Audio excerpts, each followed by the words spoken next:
The European Parliament Ambassador School Programme raises awareness about European parliamentary democracy, European values and the European Parliament's role in secondary and vocational schools.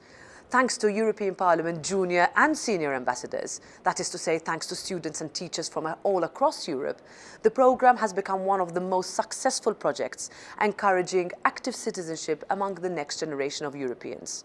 More than 1,750 schools are part of this pan-European network that even during COVID has kept on growing. This is good news for our democracy, at a time when, with the return of war on our continent, we know more than ever the importance of citizen engagement. Junior and senior ambassadors are organising activities and training, meeting with participants and strengthening the dynamism of European democracy. Together, they expand their knowledge about Europe and about what it means to be actively European. I would like to thank all those enthusiastic teachers for caring and for their hard work to bring Europe into their classrooms. You play a key role in the success of the programme. Europe needs a new generation of champions. So if your school is not yet part of the network, don't hesitate to contact the European Parliament Liaison Office in your country. They will be happy to inform you about the European Parliament Youth Offer.